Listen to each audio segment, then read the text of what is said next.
Why does school suck so much? Like, I just recently graduated college with a bachelor's degree. Okay, and I spent 15 years of my life in school, and I pretty much hated every second of it.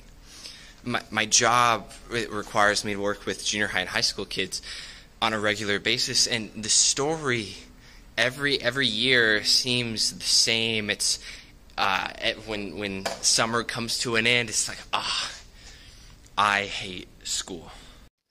I think a good place to start is by asking the question, what's the purpose of school? Why do we send our kids to government institutions and have them learn all these things? Like, what's the purpose? And I would kind of boil down, and I guess different teachers and different people would have different perspectives on this, but I would say that it's primarily to teach kids basic skills for the real world. Like, that's what your purpose. To read, to write, to do basic math, right? To critically think about things. I think that's the purpose. And so if that's the purpose we're going with, which it is, how well does school really fulfill that purpose? And I would argue that it does not do it very well. This whole idea of the real world, right? It's kind of fascinating to me that instead of taking kids and putting them in real world situations, giving them responsibility, teaching them how to manage their time and how to work in relation to a bunch of other people. Instead, we just shove them in a classroom and expect them to figure out quote unquote real world skills. And I think it's kind of dumb to the subjects of school are so forgettable. Like, it's like I've asked my I have students, and I asked them what they were learning about in class, and they're like, yeah, I barely remember what I learned yesterday, but I just have to, or I don't remember what I learned last year. Like, who remembers that? This idea of this summer period, you forget everything that you learned last year and just move on to the next thing, I think is really prevalent, and they've done studies that show that that happens quite often. And so obviously it's not working, right? And instead of taking a kid and raising them up in a profession that they want and teaching them how to do it and how to apply those life skills, we're putting them in classrooms and making them learn about subjects that they don't even usually remember. And I have nothing against really important things. I think it's really important for kids to learn about history and English and literature, and learn about how to use technical grammar, how to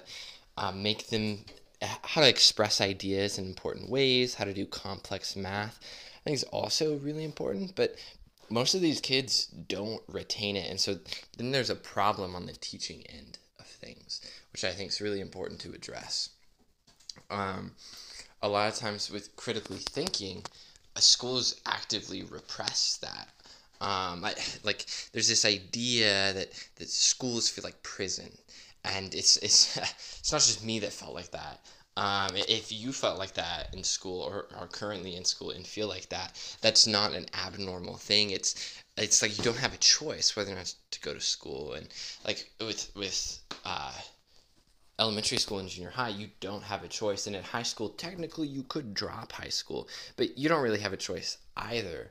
And even college, a lot of people don't have choice. They're just doing it because their parents are forcing them to, which is kind of what happened for me. And now I'm in debt. Just because my parent wasn't going to keep on letting me live with them if I didn't go to college, and I couldn't go anywhere else. So I was kind of stuck. I think it's funny how the institution, which is supposed to spur on creativity and learning and make people want to learn, is the very institution that's pushing people away from learning. Like, as a kid, I loved learning, and I would go online and search up a ton of stuff, and I still do that. And I felt like I was always learning more on the internet, watching, channels like Vsauce or other informational YouTube channels that made me excited to learn versus the school system that was so strict and overbearing and lifeless, it felt like. It wasn't until I went to a school, high school, that was like a kind of college high school, that I really started to, all my teachers loved teaching and were so good at it and made me love learning so much so in school. And that's like the only instance in school that I've ever felt that, and that was at a charter school. And so it seems almost counterintuitive, that the very institution meant to spur on learning ends up suffocating it. I remember my junior year of high school, my teacher explained to us that the school system was built on the factory system, right? Factory workers, and that the institutional school comes from the factory model that schools have embodied, and recently I've learned that wasn't exactly true, but it is completely true that the schools embody this factory mindset, and I have these three points to back this up. The first one is the idea that school bulk processes students, lumping them by age and clustering them in groups of roughly 20 to 30 to 40 students. The problem with that is that learning is a complex process shaped by biology, experience, and interest. Consequently, the more students you have in class, the harder it is to target each as an individual.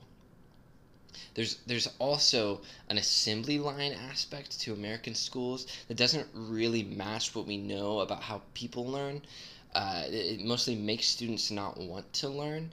The typical school curriculum, for example, precludes students from pursuing genuine interests and an individualized speed.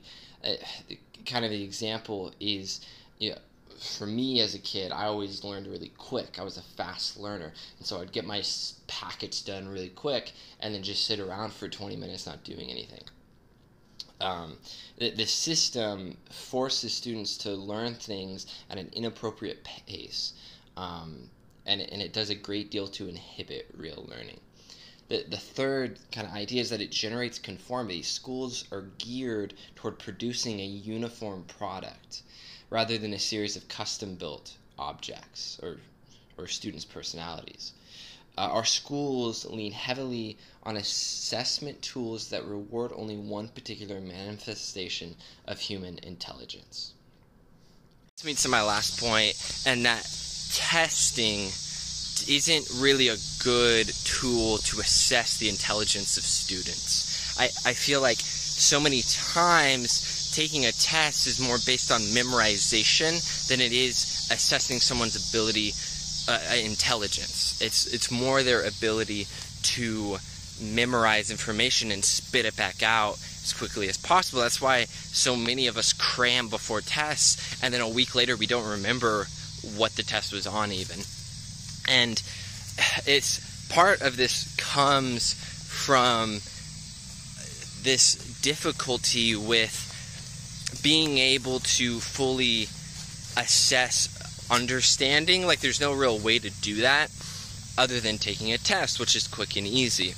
But a unforeseen byproduct of that is that men are suffering for it, especially just because men are typically more they learn by doing. At least I do. I learn by doing, and that's not all men, and some women do that too.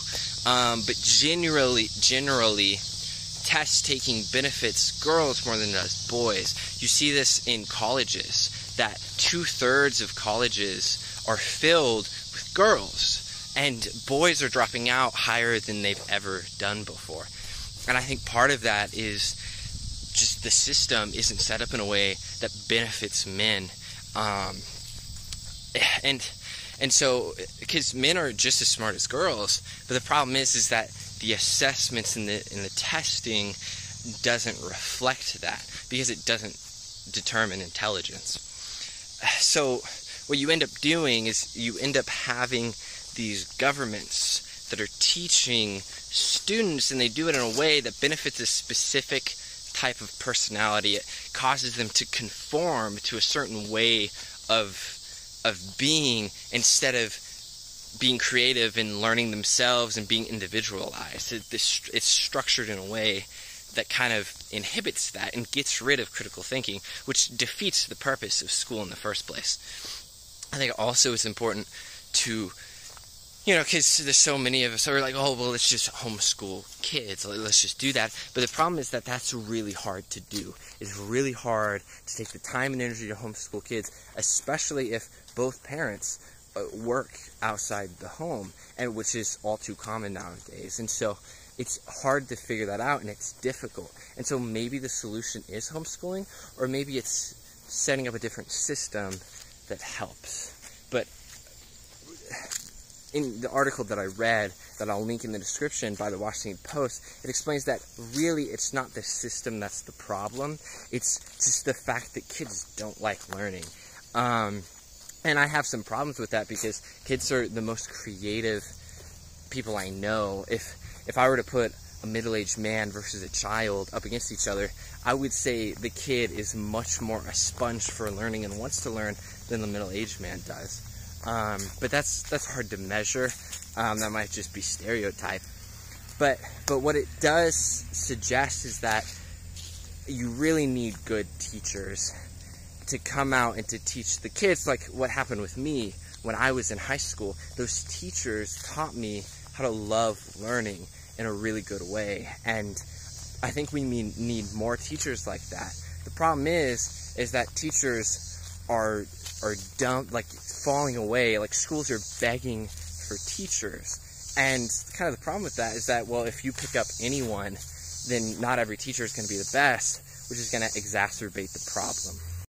All this to say that pretty much I feel like schools aren't really fulfilling their purpose to teach kids basic real-world skills and critical thinking, and really it's a system that's set up for failure, and maybe that's just because any system would be set up for failure, and so this is the one we just so happen to have. But I do think to a certain extent that the system we have, there has to be a way to make school not feel like a prison, and for it not to be so strict. And maybe, I mean, some kids need structure. I definitely need structure myself to a certain extent. But at the same time, there's a difference between giving structure and discipline and actively removing all sort of freedom from your life, which I in my experience, school most certainly did. And it's just the subjects they're all forgettable, and half the time we never learn the stuff we're supposed to learn. I don't know if anyone's taken a political history test recently, but Americans are notoriously bad at those, and I wonder why. It just seems like the internet is so much easier to learn from than schools, because we also get to learn what we want to learn, but maybe kids don't have that that mental aptitude, or whatever the word is, and so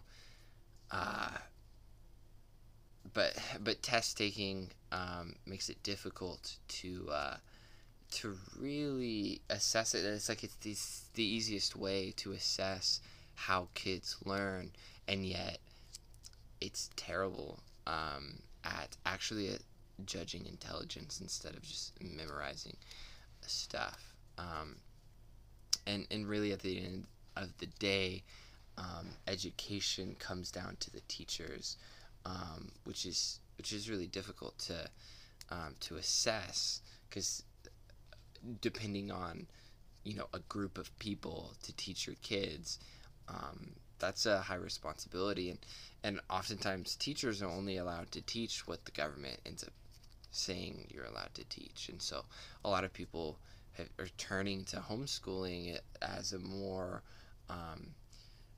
healthy alternative to public school, but it's so time consuming. It's very difficult, especially in the society with the cultural norms that we have today. Um, but what do you think? What do you think's the best way to solve this problem? I want to hear your thoughts. If you have any, do you agree with me? Do you disagree with me? It I would love to have an open mind. With my on the beginning, I did some skate tricks, and my apologies. I'm very rusty.